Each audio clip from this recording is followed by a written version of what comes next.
today 150 times. Wow. You know, Yeah. I can't put this thing down. If I leave the room and my phone's there, I get this feeling like, oh, I need to go get my phone. I can't, not be around. It's Jimmy. Hey, Jim. Hey, what's going on, John? How are you? Oh, I'm good. I'm hanging in there. Yourself? I'm trying to do the same. I mean, it's kind of ironic, watching a documentary on being addicted to screen, where now we're in kind of a quarantine situation where that's like more in your face than ever in this situation. So. It is, absolutely, yeah. Which makes it so much more relevant in that sense. I'm going to dive into it. This is such an interesting topic that you covered. I always felt like this is something we always have in the back of our minds, but we never really focus on and pay attention. We just kind of blow it off. The iPhone tells you how much screen time you have per week. You get a notification, how much you're staying, but you just kind of always blow it off, and like as it's nothing. So I'm curious, and I'm glad someone finally did something about it and put into research and look and didn't put it off to the side. I'm curious to hear what kind of, besides the obvious really of the situation, how it stares at us, no pun intended, but what made you want to do this and really go for it, research it, and talk to all these experts? What's the kind of the initial, if you remember, point for you're like, yeah, I need to do this, I need to go full ahead and figure this thing out? Well, it was really looking at my own children. And it always kind of bothered me that they were, going and playing screens, and it was really hard for them to get off it. But it just seemed to get worse. And it seemed like they didn't want to do other things, They didn't want to go play outside or do sports or talk to their friends. And if they wanted to talk to their friends, it was through, a screen device. And this was before COVID, for God's sake. Mm-hmm. And that bothered me. And I started reading a book, actually, about that my brother recommended, because he was having same problem. He had 4 kids, has 4 kids, and I read this book, and it terrified me about screen addiction in children. And then I went, oh, wait a second, this is not just to do with kids. I've checked my Facebook today 150 times. Wow. Yeah. I can't put this thing down. If I leave the room and my phone's there, I get this feeling like, oh, I need to go get my phone. I can't not be around it. So then I realized that there's something going on here, and that's when I decided, really to get some answers. We were, talking about making a horror film, because really my trajectory as a filmmaker, I've made, some horror stuff, and we're all kind of lined up to do some like sci-fi horror. It was really exciting, but this is too captivating. This is too, and I hadn't made a documentary like this before. We've done some short stuff, but the more we got into it, the more we're just like, oh my God, like what's going on. And we just went out and we talked to doctors and professionals in the space. We even had a crew in South Korea, and what we found for the film is startling. Mm-hmm. No question. I think every minute of it is just like a new discovery. Did it feel almost like you're in a web? You're falling down a rabbit hole in so many ways, because one thing seems to kind of lead to another, and it does answer a lot of questions that we kind of have about the way we are as people, the way we communicate, the way we function. Anything that like you remember initially or still staying with you that really surprised you or startled you that you maybe didn't know prior to this? Anything specific that was really eye-opening for you? What was eye-opening for me is figuring out, hearing about, and we address this in the film, that most of the people that make these products that our children use don't allow their children to use the products themselves. That down in Silicon, so Steve Jobs did an interview for, the New York Times back in the day, and it was just a regular interview about the iPad and success and everything. And, he's going off about how great the iPad is. And at the end of the interview, the New York Times reporter goes, well, your kids must love this thing. And he goes, oh, I don't want my kids to use it. we don't allow tech in the home, But it's fine that everyone else is using it, not just their own children. And, we visited, the Waldorf School in San Francisco there, and the Peninsula School, that have a lot of senior, the children of senior people in these tech companies that send their kids there because they, on purpose, don't have screens. They have no devices there. It's all like real learning, old school learning, chalk and crayons and all these things. And there's a reason for that. They know something, right? Mm-hmm. So I was pretty startled with that. I I learned that during the making of the film. And I said, well, you know, if their own kids aren't going to use it, why the heck am I going to let my kids use it? Yeah, no question. I mean, it's kind of a common sense thing then. People, the creators, must know there's something about it that's not right in a sense. I also was thinking about, while watching this documentary, about how we've kind of changed, like, even generationally. Like, I remember as a kid, I'm 34, but like my mom would allow me only so much time on it playing video games. Like, you have half an hour today, and you knew your boundaries, you knew your rules. Like, you had 2 hours of TV today, and it was kind of very strictly enforced. People my age have become parents now. We've really lot of like kind of laxed in this discipline, in the sense of devoting our time to video games or television like that. How much of it did you find through your research is a generational thing too, where the people kind of were kids growing up playing these games and stuff that were introduced to the Nintendos and all that are now parents and kind of are way more accepting of it than, in a sense, when we were kids and our parents? Well, you know, I think what's happened here, which is different, is that our parents weren't playing Metroid with us. Mm-hmm. You know, when we were playing Nintendo and all these things back in the day, they were just, you played the video games, they didn't get it, they didn't understand it. And, you know, they were doing a bunch of things at the time, but they'd be like, go outside and play, you know. They were parenting back then, funny enough. And it's a horrible thing to say, but what people are doing with screens now, parents especially, are pacifying the child. And they're pacifying the child in many ways because they want to go on their own devices. They want to be left alone to surf their own feeds. And this is the real, one of the many problems with social media in general, is that that's what it does. It's not just, you know, taking out the kids, you know, the teenagers. It's the adults now that have, you know, flown the coop and are just constantly looking down at these things 150 times a day. They're under enormous pressure, parents, to, you know, answer notifications, emails, work after hours, all sorts of things. And this, you know, began with the BlackBerry, really, right? Yep. And that's why we addressed that in the film, that this began with the BlackBerry, this immediacy for someone to respond, that little red button, that click on it, and that variable reward of, is it work? Is it, you know, a friend of mine? Is it a date? Like, what am I seeing on there? So, you know, we're always needing to go and check it. And the problem is that we don't have time to go outside and play with our kids. We don't have time to, you know, help them learn a new art or, you know, do stuff that our parents used to do with us, you know? Mm-hmm. They want to know that we're safe and inside, so they don't need to worry about it. So that the parents can, funny enough, you know, bury their head in this terrible addiction that we all have.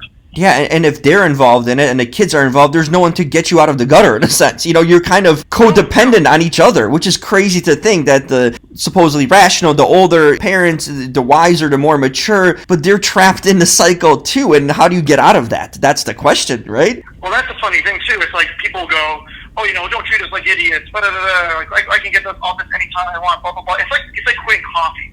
You know, it's like everyone goes, I can quit coffee if they have 3 coffees a day. It's like, sure, do it for 2 days. See how you feel? People will start freaking out. Like, you know, it'll start crawling up their spine. Like, oh shit, I really, excuse me, I should swear. No, go ahead. I really got to go and, you know, I really got to go and do this. So imagine, you know, like you tell people right now, you can't use Facebook for 2 days. Don't start freaking out. Like, you know, that's really, this is really the test, you know, of it. Like, if you don't have a problem with it, you should have no problem putting it down then. Right? Like, if you don't have an addiction, behavioral addiction to it, then put it down. Remove the phone from your day, you know, or you know, for your afternoon. Like, literally turn it off and put it somewhere. And most people can't do that. That's the thing, you know, watching it in the movie, when you talk to the experts, and this is a real addiction. And the thing is, like, I guess a lot of it's like you can see it's also how it's perceived, because when you talk about drugs and alcohol, there's a stigma, obviously, because it ruins your life. There's a tie-in to see how it impacts you, right, in all the wrong ways. Yeah. But with this thing, it's in a sense equally almost addictive, but there's no such harm that you can physically notify or you know, you can point to where, like, you know, if you drink, you know, that just impacts you and everyone around you. But with this, it's like a silent addiction in a lot of ways, right? That you don't see the immediate effects of it. I mean, I'm sure it's a boiling thing over the years, how it affects your mind and everything. How do you kind of make it into a legitimate addiction, like where it's recognized as one, because it is. We are so addicted, but is it to a point, I guess my question is it to a point where we're so universally dependent on this and accepting of this that we okay it to a point where we can't even get ourselves to acknowledge this as a problem, as a society? Well, that's the problem. Like, everyone that's talking about it, addiction or not, is still on their phones all day. That's the big joke through all of this, right? Everyone's said, I got to turn off all my notifications because I'll just look at the phone all day. It's not an addiction. It's not an addiction. It's like, and then, this is one of the things that, when James Olds did experiments on, rats, you talk about,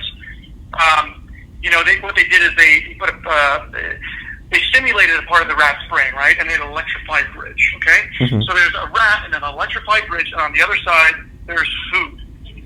Now, the rat wouldn't cross the bridge if it was starving to get the food, but it would cross the bridge to push a button to stimulate the reward center of its brain, okay? That's how powerful the reward center of the brain is. And now we see it with gamblers, right, in Vegas. People just sit on the slot machines and can't get off it. Now, they've learned how to do this with an app. They've learned how to do this by using our friends. They've done, our family, our relationships, our vanity. All of these things they've used to keep you coming back and using it more. And at the end of the day, people ask, well, why? Why would they do it? Why would they want to get us all? They're doing it because that your attention is a currency. Our attention right now is your information and your data is worth as much as oil, right, to these companies right now. They're making money hand over fist for it, right? So they want to keep you coming back and coming back. So how would you call this an addiction? Would you not call it an addiction? It's a behavioral addiction at the end of the day. Yep. And gaming addiction right now, problem with online gaming has now been classified as a behavioral addiction. It is now classified as and I think that social media, and I would hope, can be added to it. But the issue is that, what are you going to add everyone to it? Like, everyone is an addict, but I think it's important at the same time that we're not victims, We're like, I'm an addict and I can't control myself and I can't get off it and I can't, We also need to, just take a step back and say, I'm using this too much. I need to put it away and I need to regain control, right? I've been thinking through this too. Especially now, I think it's so interesting. Especially in the times we are now where we're staying at home and we're so much more reliant, but also, I'm curious to see what's going to happen when things kind of reopen back up, to see if we miss the social interaction, because we've gotten to a point as a society where we've become so dependent on virtual interaction every sense. I remember the day when people wouldn't text all the time, you'd still call someone, and now the people, especially dating, I'm still single, it's like, oh no, I prefer to text only. It's like, really? You don't even want to get on the phone, hear each other's voice? It's become to a point where people are just so comfortable and reliant on digital. As much of their humanistic qualities of them as they can avoid, they try to do it for the ease and comfort of a text or whatnot. And what makes me think kind of, and curious, I'd like to hear your thoughts on it. Now that we're in this times that we've sort of been, I guess, lacking the human interaction, taking it for granted, even the simple things as going outside, enjoying a walk, and that in a lot of ways. How is this a condition with us being so reliant for our work and everyday life of using social media and just everything, email, online? Are we going to step back potentially and start appreciating the human interaction after this situation now? I'm curious to say, or are we going to be even more reliant on it because we're going to get conditioned the longer we stay at home? Well, that's a great question. And right now, we're sitting ducks for the tech companies. As you can see, you're getting more notifications now from all these different companies constantly, Janine just put up a recipe, come on, get back on Facebook and look right away, so they know you're a sitting duck and they're gonna hit you harder now than they ever have. And I think we need to be careful right now with how we talk about screen time. See, and I talk about this in the film, I am a huge fan of technology. I'm a fan of screens. I'm a fan of computers. I always have been. I like playing video games here and there, like all this kind of stuff. I love it. Okay, and I think the amazing what these screens do, especially during the pandemic, is you can check in on your mother. You can FaceTime your friends. You could have the Friday night drinks with them over video chat. You could do a yoga class. Your kids can do school. I mean, that's why these screens are amazing. And these screens, I think, personally need to make our lives better. We need to use them to make our lives better. I like to call Facebook and the rest of like the digital junk food. Mm-hmm.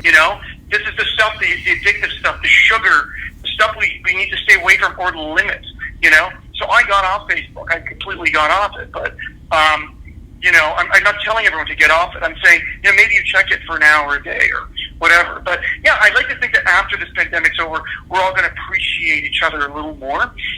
We're going to get outside, go to concerts when we can. And I think that's what we're realizing now is that we're sick of Zooming on friends. Yep. We're sick of sitting in our houses because real human interaction, you can't replace it, and you can't let these companies try to replace it, right? So we need to put the brakes on this, and we need to have real human actions. Go sit down and watch. It sounds cheesy, but watch a sunset. It's like when you go do a real yoga class. Mm-hmm. There's a bunch of people in the room, and you're completely beat up at the end, and you're lying there defeated and sweating. It feels great. You're in that moment, and it's really taking that moment back. Taking, whether it be through meditation or whatever it is, but taking back those moments when your brain can wander or it can, just enjoy what it's experiencing, and without this nag of I need to go check this, or something's buzzing in my pocket, or there's a lull in the conversation, so I need to go check this because I'm feeling anxiety right now, right?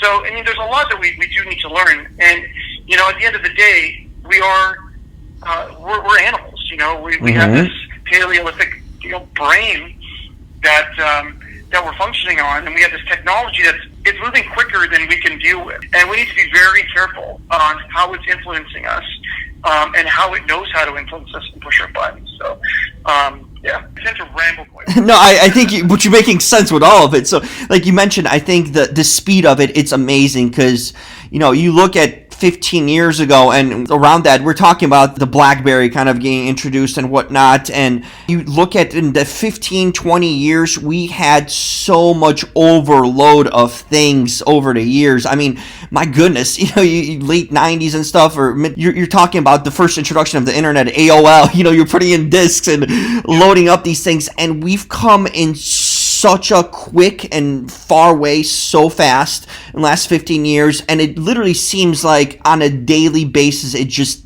keeps on reaching higher to a point where robots are going to be doing all our jobs and we're going to be out of work. We're so dependent on it, and allowing this thing to keep on happening and not thinking twice about it to a point where things are being done without our need.